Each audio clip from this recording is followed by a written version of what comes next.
स्थापकाय च धर्मस्य सर्वधर्मस्वरूपिणे अवतारवरिष्ठाय Ramakrishnaय te namaha. Namaskar to all of you.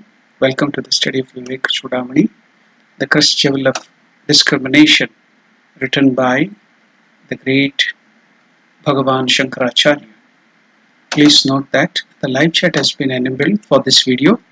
If you have any questions relating to this discourse, please type it in the live chat. I will try to respond to them at the end of today's discourse or next week's discourse. Thank you. Now, we shall chant the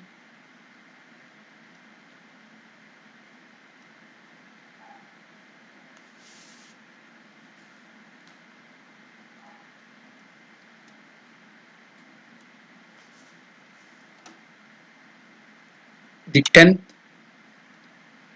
because that was the last verse we discussed, and just briefly telling that we will continue, because then we will get a continuity into the next verse. Today we will just chant this 10th verse, then go to the 11th verse. Sanyasya sarvakarmani. So the 10th verse is displayed, you can repeat it. Sanyasya sarvakarmani bhavabandha vimuktaye. Bhavabandha vimuktaye. Yatyatam panditaihi dhiraihi. Yatyatam panditaihi dhiraihi. Atmabhyasa upastitaihi. Atmabhyasa upastitaihi. For release from bonds of samsara, this transmigratory existence, after having renounced all the selfish works, the work which are done for the fulfillment of bodily desires, selfish desires, let the wise, brave ones strive with unceasing cultivation of the knowledge of their Atman. So Sarvakarmani Sanyasya means completely giving up all the karmas mentioned in the karma kandas of the Vedas. So that is the desire for the fruits of action. Even the karma should be later on given up. That selfish karmas, not the karmas which you do the meditation, you do the japa, you do the puja for the sake of the Lord. All the unselfish works are to be there. Then sarvakarmani sanyasya, after that bhavabandha vimuktaye. So if you really want to get out of this transmigratory existence, repeated death and birth, to be firmly established in samyak darshana, your true self, realization of God, which is the cause, means for the disengagement from this pain, suffering of this samsara. Panditaihi, by those who have acquired paroksha jnana, that is knowledge from the sacred books, from the teacher Guru, about the nature of this Atma, that is paroksha jnana. Panditaihi. Dhiraihi, by those whose buddhi, intellect is under control. So Shruti, the Upanishads call the people who have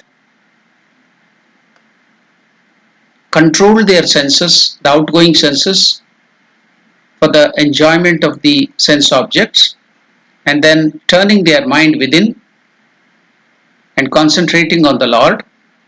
So such a person who can control his mind, who can control all his indriyas, the sense organs, such a person is called as dhiraha, dhiraihi, by the dhira. So how can that be done? By atmabhyasa upastitaihi.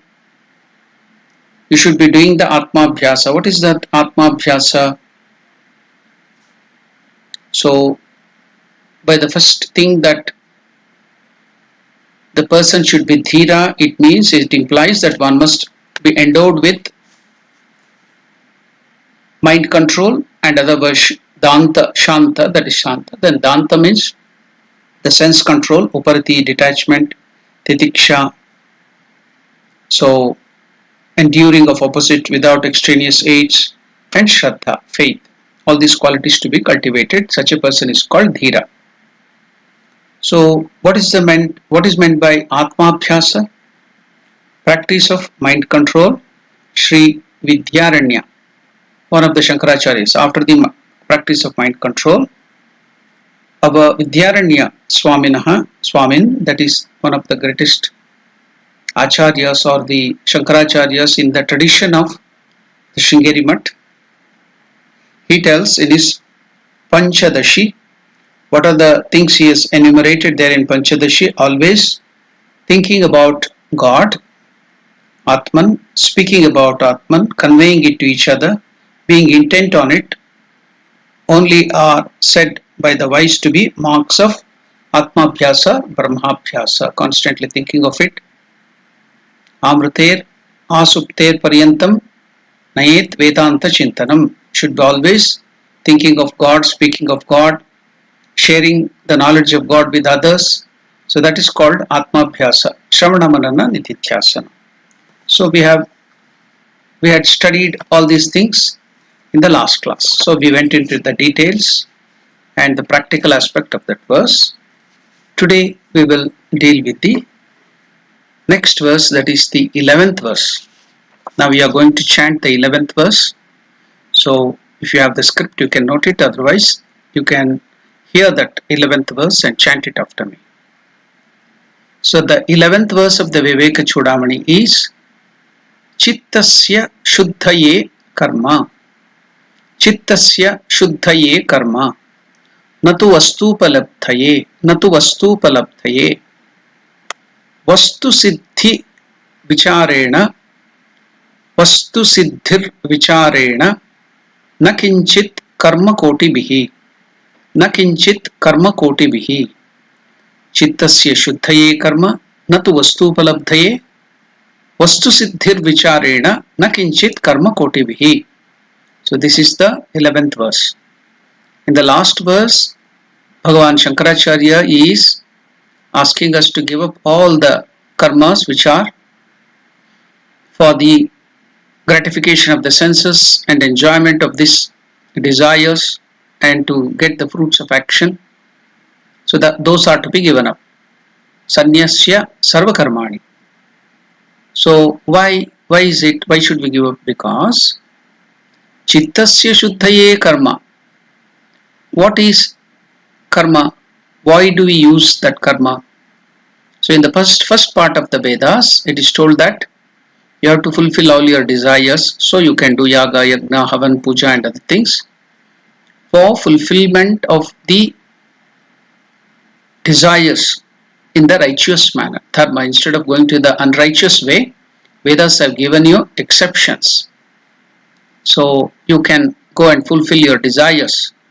So by that, when the intensity of the desire lessens, and then your mind goes on getting purified because you are doing it through the way of dharma, righteousness. So then you go to the next step, that is the karma yoga, giving up the fruit of actions, and then doing it to please the Lord or for the service of the living beings, seeing God in them. So your mind, what will happen by that karma, by that karma yoga or whatever you are doing? So it will purify your mind. So that all those karmas will help you to reduce your ego, purify your mind. But if you want God realization, that is Atma Jnana or Brahma Jnana, that can happen when you do all these karmas or give up those karmas with desires and also do the meditation or nididhyasana, shravana manana. They are also karmas for the sake of realization, and that too with the vastu vichara. You have to do the discrimination. With the proper discrimination between the real and the unreal, so then only you will get Vastu Upalabdhi, the realization of the self.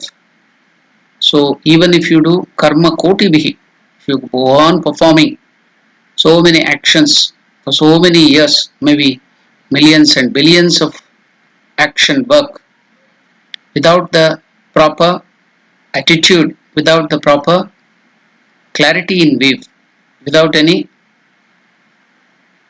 pleasing the Lord for the purification of the mind, or rather for the realization of the Atman, for realization of God, then even if you perform billions of action, it will not give you mukti or liberation or eternal freedom. For that sake, you have to have the vastu vichara, discrimination. So with that, that's why when Sri Ramakrishna would be asked for the way for God realization, he would be mentioning the first thing is satsanga, then taking the name of the Lord, repetition of the name of the Lord. And another very, very important thing he used to stress is vichara, that is discrimination. He also in many places in Gospel of Sri Ramakrishna, he explains about what is discrimination, how should you discriminate. So all those things are given there. I'll try to give those in details in the next class, but let us now go to the proper verse. Chittasya shuddhaye karma natu vastu upalabdhaye. All the karmas when you perform, just mechanically, that will only purify your mind to some extent, but it cannot directly give you vastu upalabdhi, the realization of God. Vastu siddhir vicharena na kinchit karma kotibhihi. Without properly discriminating between the real and the unreal, Atman and the Anatman, for the sake of the realization of God, even if you perform koti, means billions and billions of karmas, that will not give you the realization of God. That is the simple meaning of this wonderful shloka written by or given by Shankaracharya in Vivekachudamani. This is the 11th verse. So we shall see what one of the Shankaracharyas of the Sringeri, who has written commentary on this Vivekachudamani of Shankaracharya, the great commentator was Sri Chandrasekharendra Bharati of Sringeri. So in that, Sri Chandrasekharendra Bharati tells that karma is intended for purification of the mind, not for understanding the nature of an object. Knowledge can be obtained only by reflection. Not even a little bit of it can be known by performing even billions of karmas. So the meaning is very clear. Nothing very complicated. It is very, very clear. The vichara, the discrimination, or proper inquiry. So inquiry is the word vichara, proper inquiry, is the means to know a thing as it really is explained by the next verse with the example. So in the next verse, the example is given. Now, Chandrasekharendra Bharati is telling that the meaning is very clear. So the vichara or proper inquiry is the means to know a thing as it really is. As Sri Ramakrishna used to tell, maybe doing so many work, karma, maybe doing so many japa, but if you don't have the proper devotion to the Lord with the intention of realizing God, it is just for getting, if God is just only a means to an end, to fulfill some desires, so you can get the desires. All the karmas done will help you to get punya, merits, and also you will get so many other lokas, you may get enjoyment, but that will not help you for liberation. So for the sake of liberation, when you are doing japa, when you are doing all these meditation or Vedanta vichara, it should be done with the inquiry, proper reflection, with the proper knowledge of the Atman for the realization of God. So here, Sri Ramakrishna used to tell it should be accompanied with devotion, bhakti. So intense aspiration for the sake of realization of God. That is devotion. So now we shall go to the deeper aspect of this verse and enjoy this verse. So it's so beautiful that whatever work you do will lead only to chitta shuddhi. That is the purification of the mind. It will not directly give you the realization of God. If you want realization of God, then you have to do with great devotion or the inquiry, self-inquiry, vichara. That is what here Bhagavan Shankaracharya is intending through this verse. So let us understand this properly. Chittasya shuddhaye karma natu vastu upalabdhaye vastu siddhir vicharena na kinchit karma kotibihi. Work leads to purification of mind, not to the perception of the reality. The realization of truth is brought about by discrimination, self-inquiry, not in the least by 10 millions crore. It is used by Kotibihi, Karma Kotibihi by Shankaracharya, because that was the way Indian mathematical system. It goes on unit, tens, 100,000, 10,000, lakh, 10 lakh, crore, 10 crore. So it goes on like that. So here crore. So here crore means 10 millions. So even 10 millions of work you do, it will not lead you to realization or eternal freedom or mukti. So you have to, if you have to get realization, then the realization of the truth is brought about by discrimination, self-inquiry, devotion to God, not in the least by 10 millions of acts, karma. So now let us understand, why do we act? Why does an animal act? Suppose a dog is sleeping. Why does it get up and go here and there? Because suppose if it is hungry, so fulfill the hunger, the desire to quench the hunger. Or if it is thirsty, to quench the thirst, it will go in search of water. That's the karma done by the animal. So if you want anything, so if it smells something, it want to eat it, it goes, gets up and start doing the karma. So that is instinctively, it will be doing those things mechanically. Likewise, we too, all human beings, are performing all the work because of fulfilling desires. We have so many desires. So animals don't have the vichara shakti, viveka. So they just go on doing instinctively. But human beings have the capacity or the power of discrimination, which are what is good, what is bad. So in the first portion of the life, we have to do karma in a righteous manner, so that it should not harm others. Suppose I am feeling thirsty, to gain the water, I should not go and steal something. I have to do it righteously in the proper manner. I have to do the hard work. So if I have to get food, I can't go and steal or snatch away somebody else's or put others into trouble. So all that cannot be done. So because I have the power to think or do what is right and wrong, I can't behave like an animal. So that karmas, that's why everyone does karma to fulfill their desires. So let us go to the words of Sri Shankaracharya, where he tells that when did the person start to get this ajnana?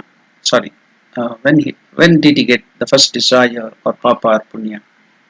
So we are all Atma Swarupa. We are all Parabrahma Swarupa. How did we come to this state? So the first thing started with the ajnana, maya, ignorance. So God is full of knowledge. We were the aspect of that God. But then the maya or ajnana, that covering of ajnana, brought us, what is it, avidya, that is ajnana or ignorance. At the individual level is called avidya. At the cosmic level it is called as ajnana or maya. So now this avidya leads to kama, desire. Because what is this maya? Maya will start making you to feel whatever is real, it will cover it up and make it look as if it is unreal. Then whatever is unreal, it will start make you to think it is real. So that's why Maya will cover up everything and make the real look like unreal and the unreal look like real. That is the speciality of avidya or Maya. So aghatana ghatana patiyasi. Maya. So now, how did it start? How did karma or work? Now we are discussing about karma. Why do we do karma? Avidya. Because of this avarana of avidya, ignorance. So we get desire. So we think that we are not purna. We are dependent. We are attached to something. We have to depend upon some things. The what you call the sense objects. And also we think that we are dependent upon some people. Without them we cannot survive.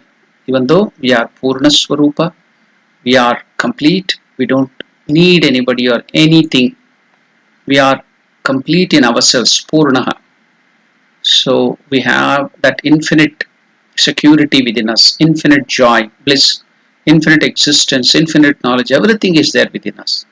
But due to avidya or the covering or the wheel of Maya, we start thinking that we are incomplete. So it makes us think that we are weak, we are not strong, we are not the Parabrahma Swarupa, we are the ordinary mortals, identify ourselves with this body, identify ourselves with the ego. So then to think that to get fulfillment, we think that we should get something, we have to enjoy the sense objects. Then to do that, we will start working. So there begins the karma. The first thing is avidya, ajnana or ignorance. Though we are of the nature of bliss, knowledge, we start feeling that we are very weak, we are small because of avidya. Then we want to get that fullness. That's why we will think that we are dependent upon things and people. Then to get those, we have the desire. We get the desire. So to fulfill that desire, we will do the karma. So now you came to know why karma is done. Whether it is an animal, whether it is a human beings, the work is done because we have avidya. Due to that we got desire. To fulfill the desire, we do the karma. So you have to reverse this process to get the knowledge. So avidya, kama, karma, nishkarma. Karma is doing the action.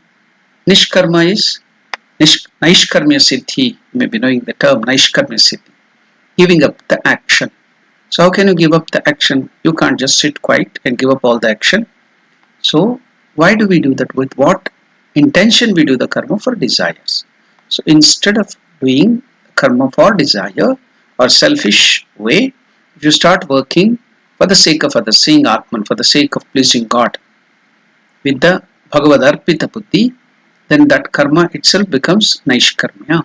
If you don't do it for the fruit of action, that becomes naishkarmya. Even though you are acting, it will not touch you. Whether good or bad will not touch you because you are doing in that attitude of naishkarmya. So that will lead to naishkarmya, because it will go in the reverse direction. So then nishkama, you will become desireless. Your mind will become pure.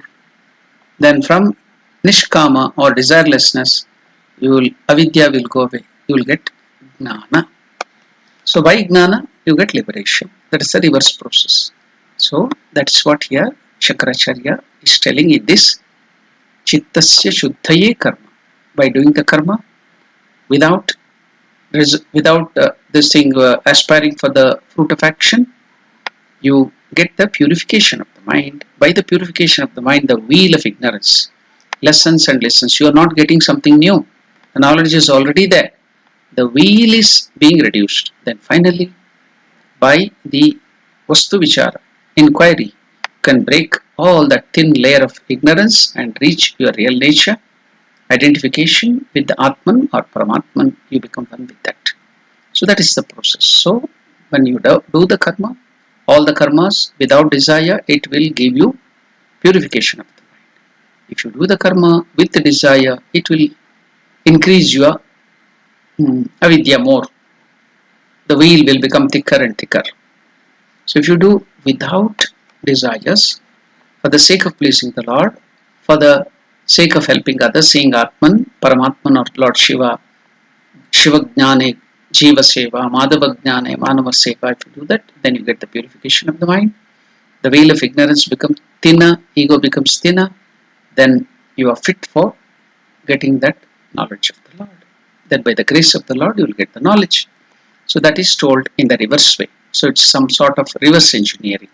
So work leads to purification of the mind, not to the perception of the reality. The realization of the truth is brought about by discrimination, self-inquiry, and not in the least by 10 million acts. Karma koti bihi. Now we shall go to the still deeper aspect of this and bring it to the practical level. Because ordinary people should understand this and you should bring it to your day-to-day life. How can you apply this verse to your day-to-day life? That is more important. So the realization of truth is brought about by discrimination. So we have discussed in the beginning itself, because this whole text itself is named after Viveka, discrimination. We have told what is discrimination. It is not the English term. Discrimination means discriminating between the color, discriminating between the birth, high caste, low caste, or anything. That is again selfishness. That is not the term intended here. Here, discrimination or Viveka is discriminating between the right and the wrong, good and the bad, real and the unreal. So that is discrimination. So everybody has, especially the human beings only, have this capacity, the strength. So it's called Viveka Shakti. If we don't use it, then we will be living a life just like animals, because animals don't have this Viveka. They do every action by instinct. When you do with intellect, that is Viveka. Use your intellect, proper thinking, and use it for becoming more cultured, purer and purer, going higher and higher. Then you become a human being. Then if you turn your mind towards divinity, still higher, to realize your true self, then this Viveka Shakti or the power of discrimination has to be turned in a different way. The self-inquiry has to be done. That is the discrimination between the real and the unreal. Earlier it was good and the bad, right and the wrong. Now it is between the Atman, God, and that which is not God, Anatman, that which is real and that which is not real. So that is the higher discrimination. That is the higher Viveka Shakti. That is called self-inquiry. So you can get that liberation or highest mukti by this self-inquiry, has been told here. So we shall try to understand what is this. The realization of truth is brought about by discrimination. Vastu means here the substance, the real substance. So Vastu here is the truth, real truth, that is the Paramatman. Here it is, otherwise it is just called a substance. So whatever that real existence, Asti, so that Vastu comes from that root. So we will take up that while we are dealing it in a still deeper way. What this Vastu, what is the meaning of that word Vastu, will take up a little later. Now we will come to the principle. So Vastu Siddhir, to get this realization of the self, that is Vastu Siddhi. Vicharena, inquire. Vichara means discrimination, by doing the self-inquiry. And not in the least by, even if you perform more than 10 millions of karma, na kinchit karma koti bihi. We may do millions of acts blindly, without this viveka, without this discrimination, self-inquiry. If you go on performing karma, the acts, blindly, mechanically, so that doesn't lead to realization. It would not give us anything spiritual unless the mind is handled consciously. So we have to work with awareness. So here discrimination also means we have to work with awareness, mindful way of working. Every act we do, all the karmas we have to do, we should do in a mindful manner. Vichara, Vastu Vichara means in a mindful way, with awareness. So you should not do it mechanically, blindly, just like the machineries or a parrot repeating the name of the Lord. It doesn't do any benefit to the parrot, it repeats the name of the Lord. It will not give us anything spiritual unless the mind is handled consciously, with awareness, with mindfulness. mere actions turn out to be mechanical. A machine does more work than any human being. Has it got liberation? The machine does more work perfectly without any mistake. At least we may do the work with lot of mistakes. We will be committing so much of blunders. But the machinery will do all the work perfectly. So will the machinery or the computer or the robot get liberation, mukti or atmagnana? No. So now you can understand what is meant by you have to do with the attitude, right attitude. It should not be mechanical. It should be done with awareness. So it should give us with the desire of attaining spirituality, spiritual liberation, eternal liberation. So that is the intention here. So now let us go deeper and deeper. A machine does more work than any human beings can do. It does not become wiser thereby. Did it gain any knowledge? The pillar in the house doesn't tell a lie. The cow doesn't tell a lie. It will be always truthful. But does the pillar get any liberation, or does it move in this ladder of evolution? No. So even the human being may do so many mistakes. He may tell a lie. He may perform. But he can get liberation. He can go upward in the spiritual scale. Why? Because he has this capacity of viveka. He can do vichara. He can think. He has this capacity, viveka shakti. So he can do with awareness, not like a mission. So the mission does not become wiser thereby. It doesn't get any knowledge, wisdom. Man also usually work like machine. What is the present day university doing? They are training all our children to become perfect missionaries. Work like robot. So parents are also doing the same thing. We don't allow them to think. We don't allow them to work consciously, with awareness, with mindfulness. We are making them missionaries. So human beings are supposed to become divine, more human and then divine. But we are making them missionaries by this process. So perfection is necessary. So if a person becomes too practical without imagination, he becomes like animals. Animals are also practical, most practical. But human being has also another thing called imagination. But the animals do not have that. So a harmonious combination of practicality and imagination, which leads to human life, humanity. Then you become perfect human beings. And from there, we are going to the higher thing with wisdom, that is divinity. So man also should not work like a machine. As said earlier, we have to learn the technique of squeezing out knowledge from every action. When do we get that? When we do with awareness of the self. When we do it with the inquiry, self-inquiry, then see, you should note the term here. We have to learn the technique of squeezing our knowledge from every action. We should take the help of the actions which were earlier meant for putting us into avidya, ignorance. The same action can be made use of to squeeze knowledge out of it, wisdom out of it, every action. So we have to learn the technique, and that technique is working with awareness, that is self-inquiry. So we have to learn the technique of squeezing out knowledge from our every action. As long as our actions emerge from our psychosensory impulses, we are not different from animals. We are instinctive, but with a touch of conscious awareness. With a touch of conscious awareness, then all our actions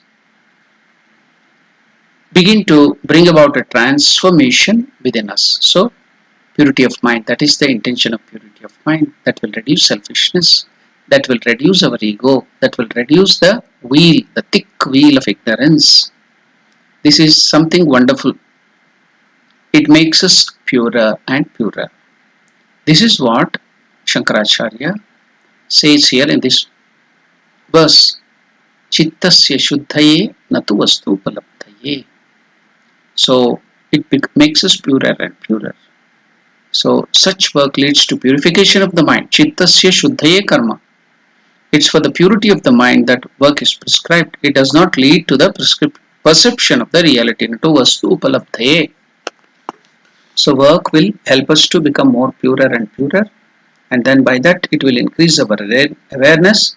So with that awareness we get more Viveka Shakti, Vichara Shakti, by which we can do the Vichara, the self-inquiry of the real and the unreal, the Atman and the Anatman. So that is Vastu Upalabdhi. It doesn't give us directly the spiritual realization, the work. Work is a physical and mental act. But the important point is that the attitude of the mind behind the work must be pure and selfless. Then the work will change into helping us to go, take us higher and higher. So then only it gradually leads us to the doors of spiritual realization. Therefore, it is to purify the mind that work is prescribed. Mechanical, impulsive actions have no value at all as far as spiritual realization is concerned. When you do it mechanically, you may get the result, but the result will be very less. But when you do with awareness, then you start getting the real purification of the mind, by which you can get this higher Viveka, Vichara Shakti, the inquiry. You can do the inquiry. So there should be the magic touch of discrimination in every act we do. This makes us gradually gain higher levels of conviction about ourselves. So now we have taken the practical view, the depth we have gone to with a special perspective. We studied this verse. Now we will go to the still deeper aspect, going to the word to word explanation of what is this vastu and all other things, and then we can get a good knowledge of this verse, which will make it helpful. We can enjoy this. So now we shall take up the word to word meaning. Now Shankaracharya talks about this relative roles of karma and vichara, and he says each one is unique and each one has a unique role to play and cannot substitute the other. So he is not decrying karma, he is only decrying. No, there is no criticism of karma at all, but he is telling, if you want to get liberation, this type of karma, mechanical karma, will not help you. It should be accompanied with the vastu vichara, the self-inquiry. So each has its place. The karma in the beginning, you do it to fulfill your desire, which is told in the beginning of the Vedas. Then again in the central part of the Vedas, it gives you the aspect of purification of your mind, the pancha yajna, which you have to perform for the chitta shuddhi. And now we shall see each one. Karma for the sake of fulfilling your desire, karma for the sake of purification of your mind, and also vastu vichara, discrimination, viveka. Each is a unique process. You cannot substitute the one with the other. Therefore, karma is extremely important for chitta shuddhi. Without chitta shuddhi, how can you do the vastu vichara? You cannot get vastu vichara or the self-inquiry at the correct viveka. That's why purification of mind, chitta shuddhi, is also very important. And so by karma, we mean karma yoga. So beginning, we are told that the karma means just for the sake of sense gratification, and just like animals, that is to be given up. At the higher level, as you go up, as you are following the scriptures and following all the ways by which a scripture is guiding you, the Vedas, the first part of the Vedas. So you will be doing it with desire, then you give up the desire, will offer it to God, and it's a gradual process. So that selfish thing has to be given up, and the desire for the fruit of action is to be given up. Then you will move to the higher scales of evolution. Therefore, karma is extremely important for purification of your mind. Dharmic religious way of life, which involves the Pancha Mahayagnas, which we have mentioned in the beginning of this Vivekachudamani, that is the life of dharma, a religious life. And what is meant by that dharma, righteous way of life? It constitute the religious exercises like puja, japa, homa, havan, all those things. That is one part of the dharma. All religious exercises, whether it is going to the temples, then eating prasad, doing satsangs, puja, pilgrimage, japa, etc., all of them will come under the rituals or religious exercises. Then the next part is, the second part of dharma, righteousness, is values. So there are many people who give importance to the havan, puja and other things, but it will not be accompanied with the values, morality and other things. So you just do it mechanically. So quality, they don't give much credence to quality and morality, and therefore in the middle part of the Vedas it is told, given importance to morality or value. That's the second part of dharma. And the third part of dharma is change in your attitude. The way we look at the creation, the way we look at ourselves, and the way we look at other people around. So you have to establish your relationship with this external world and also other people from the Atman. So the relationship from the Atman or God, that's very important. Earlier you were establishing it with the body, the genetics, genes and other things. They will tell blood relationship in India. So now it is Atman relationship. So first learn to respect yourself, that you are the Atman. You have to have Atma Shraddha, that you are the Atman. So for that is very, very important. So that's the important thing of discrimination. Earlier we think that we are puny little beings, just meant for come here for enjoyment of this world. So sense gratification is the highest thing. So just enjoy the senses, give much importance to body. That is the animal life, or they are called asuras. Asushu ramate iti asuraha. They are only called the demons or asuras, the rakshasas whom we call. Why do they call? They are also human beings like us, but the animality is more in them. They think the sense gratification itself is the goal of life. They are called asuras. When people start thinking a little higher than the asuras, they become the human beings. So this is the basic difference between some of the people and other religion. Now, first thing is Atma Shraddha, you have to believe in yourselves. See, in other religions, they will ask you to think that you are sinners. Always, the whole book, their religious book, this thing will be telling scriptures that you are sinners, that guilt conscience will be taken up more and more. That is not so with Hinduism. You are called as children of immortality. You are Atmaswarupa, you are the children of God.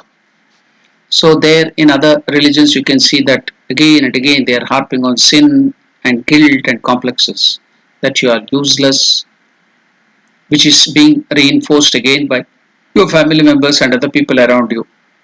So now if your sacred book also start telling that you are sinners, then where will you go? You really yad bhavam tad bhavati. As Sri Ramakrishna used to tell, if you go on constantly thinking that you are a sin, I am a sinner, I'm useless, then you become a sinner. You become useless. But if you start thinking, no, why should I be a sinner? I have repeated the name of the Lord. I am pure, I am Atmaswarupa, I am the child of God. So where can be the question of sin? I am strong. So if you go on thinking like that, you really become strong. You will not be a sinner then.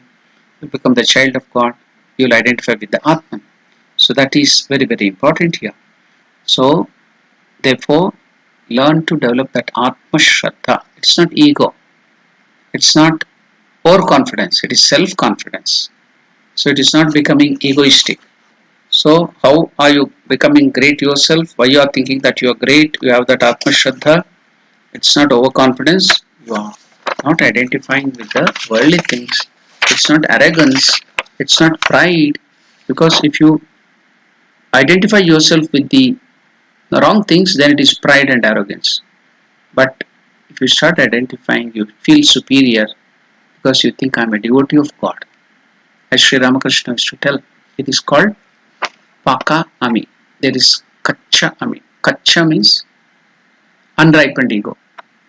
Pakka Ami means ripened ego. What is Kacha Ami? Oh, my father is a police officer. I have this qualification. I am born with this family. So I have such status. I have so much of money. I identify with these worldly things. Then there is Kachami, your ego. Then you get arrogance, you get the pride. But if you start identifying, I am the child of God. I am the child of immortality. I am Atma Swarupa. I am Parabrahma Swarupa. My mother is the divine mother. My father is none other than great Narayana or Lord Shiva. My mother is Durga. So this identification is not arrogance. It is Paka means ripened. So you can have that superiority in that way, not in this way, not in the other way. So I am great because I am the devotee of the Lord. I am great because Lord is residing in me. Why should I see myself as a small person, puny thing? No, I am great. Therefore, that attitude, that self-respect, that Atma Shraddha, that's very, very important. Then the relationship between the other people. So you should similarly, because you now start thinking that you are the Atma Swarupa, you are identifying yourself with God, then you will start seeing that Paramatman, the higher thing, in others too. Then you will see God in your parents, then you will start respecting them, serving them. You will see in your kith and kin, you will see in the poor people. Then you will establish the relationship with all other living beings through the relationship of Atman or God. So even with the outer external nature too, you will have this relationship with the Atman or God. Thus attitudes makes the third part of dharma. Thus religious exercises, values and attitudes. This is called karma. So all this is done for chitta shuddhi, chittasya shuddhaye karma. Now karma is equal to the first part of the Veda, that is dharma. Dharma is equal to religious life. Religious life is equal to all these three things which we saw now. Such a religious life is very, very important. Right from the application of for some religious marks on your head, wearing some Rudrakshamala or Tulasi Mala or some particular type of dress, going to the temple, taking prasadam, doing some activities, telling Brahmarpanam before food, telling the mantras. So all those rituals and this thing, everything, even though they look very small and simple, they're all important. So such a religious life is very important in the beginning of your spiritual life. Putting that vibhuti, kunkumam, namam, they are not, don't think that they are ordinary. And even the women wearing their sindhura, the mark on their head, the kunkum, these are, don't think they are all very small. They have, the rishis, munis have done that with some higher intention. It will help us to purify our mind. So what is the intention behind doing all those things, whether we do the namaskara, all those things, what is there? Some people think that they are all lower forms of religion. No. What is that? We try to discover the Lord inside and outside. So to give up this raga and dvesha and other things, the rishis, munis have planned all these special rituals. Therefore, every minor things, even the smaller things in our religion, has great importance, from applying the gandha or the kumkum or something on the forehead. So what will that help you? It will remind that other people are also the Swarupa of Lord, and it will remind you that you are also the Swarupa of Lord. It reminds me that the Lord is within me. It's not just for decoration, alankara, but it is respecting the Lord within and without. So many times we feel shy, we feel lajja, we feel bad to identify yourself as Hindu or Sanatana Dharma. You'll think that, oh, what will other things? I want to become a secularist. I want to identify with some other things. So that is a wrong attitude. Swami Vivekananda used to tell that, Garv se bolo, tum Hindu ho. You should be proud that you are a Hindu. So that Atma Shraddha, that self-belief should be there within you. These are all the things taught by Swami Vivekananda. Therefore, you can see that in other religions. Don't think that it is demeaning if you identify yourself with Hinduism. You should be very proud of it. Now, see the other people of other religions. They proudly wear their marks, declare them openly.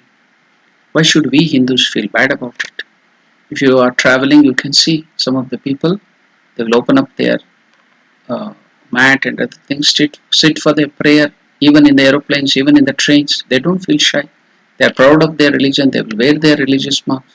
But why is this demeaning only in the Hindus? They will be so shy to call themselves Hindus, they will try to hide everything. They will not wear their religious marks. They will not do their prayer even while taking the food to tell Brahmarpanam. They will feel shy. What will other people, if they look at me, what will they think of me? That I am not a liberal, I am very fanatical. They will start thinking such things. So that inferiority complex should go.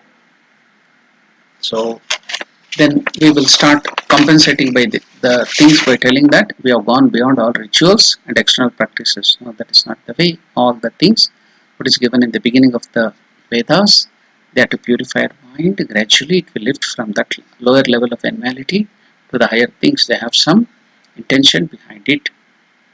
Now let us not go into those things now.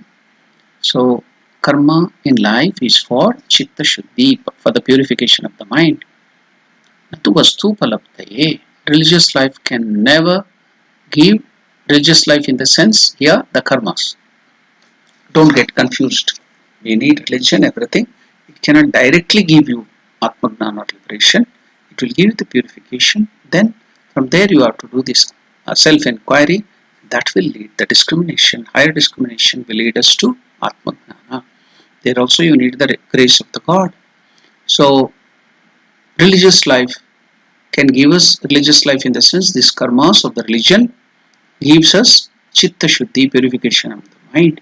It will make us purer and humbler and humbler. It will make our ego, the wheel of ignorance, avidya, maya, thinner and thinner. Now you know that our ego is like a very thick wheel or a cloth. So if you use the surgery knife, microsurgery knife to cut this thick wheel of agnana, then your blade may break. So instead of cutting the ego, our microsurgery blade may break.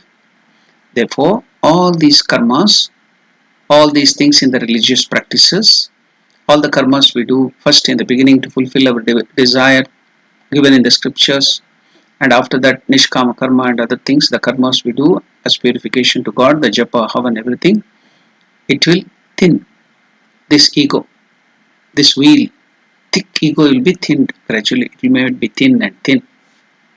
So then the last vestige of that ego will be remaining. To break that, self-knowledge can break it, the inquiry can break it. So for that you need this micro-surgery knife of knowledge to remove that last vestige of ego. So that last vestige cannot be removed by this karma. So we need this knowledge, that knife of knowledge. But for the thick cloth or thick thing of that wheel of agnana, you have to do by karma. So that will go on reducing the thickness of the wheel, and the last vestige you cannot completely remove the ego. So it will be there, the small vestige. So to get that paripurna gnana, eternal liberation, mukti, then you have to use this knife of knowledge. So you should never claim that karma is unimportant, only you can use this knowledge. No, there are processes, steps, the first step, the second step, and the final step. So nothing, you should never think that Shankaracharya is demeaning it or criticizing something, you have to give that thing. No, wherever we are, we have to work from there. The next step. So even the 1,000 miles journey starts with the first step. But here Shankaracharya is telling about the last step. That is, you have to give up karma and other things in the last step. So, but even if you can apply in the beginning also, you can give up the selfish karmas. You can give up, you can do the karmas, but you can give up the desire for the fruit of karmas, offer it to the Lord. You purify your mind, then finally self-inquiry. After the purification, then you can get the highest goal. That is being told here. Therefore, the religious life and the karmas and all the other karmas told in the beginning of the Vedas and whatever here Shankaracharya is intending, that will reduce that thick wheel of ego or ajnana. So then finally, if you want vastu palaptaye, vastu, what is the meaning of vastu? That is reality. Derived from the root word vas. What is the meaning of this vas root word? Vas means to exist. Vasati, asti, sarvada asti iti vastu. So that which eternally exists. Trikale api tishtati iti sat. So we saw that in the introduction. So vastu means the reality here in this context. Otherwise generally vastu means material. So here it is not intended as material. We should be knowing that Sri Ramakrishna also used to use this term. What is that? Ishwar hi shob or shob avastu. Ishwar hi vastu or shob avastu. So Sri Ramakrishna used to use this term vastu, the reality. In the term reality in Gospel of Sri Ramakrishna, he tells Ishwar hi vastu or shob avastu. So there, why did he get this idea? Why did he tell this? He went to Divine Mother and asked, Mother, I have not properly or studied this Vedanta, not studied Sanskrit. I want to get the essence. I don't want to go into the details and study the grammar and other things. I want to get the essence. Can you give me the essence of Vedanta? Then Divine Mother told, yes. The essence of Vedanta is Brahma Satya Jagan Mithya. All this world and other creation, whatever you see is unreal. But the reality behind all these things is, why does it look real? Because of the Lord. So, Brahma Satya Jagan Mithya. This world is also will become Satya when you, that the Satya, real Satya, that is Brahma is there. So, Brahma Satya Jagan Mithya. This world is false and the Lord is truth. That is the idea. So, Ramakrishna, when he heard the essence of Vedanta by Divine Mother, he used to tell that as to the common people as Ishwar hi vastu or shob avastu. So, Ishvara, the Lord, is the substance vastu. So, that is this vastu here. So, vastu palabdaye, vastu means reality, derived from the root word vas, to mean exist, vasati, asti. Sarvada asti iti vastu, that which is eternally existing. Trikale api tishtati iti sat. So they are all almost the same, the truth, the vastu. So here Shankaracharya is using in this context. So vastu refers to, otherwise vastu means any object or material, but here it is the reality, that is Parabrahma. So vastu palabdaye, for the sake of realization of the reality, karma will not come to help. Without the awareness, the vastu vichara or inquiry, the atma vichara. So now we will stop at this vastu for the reality, because we have completed our time.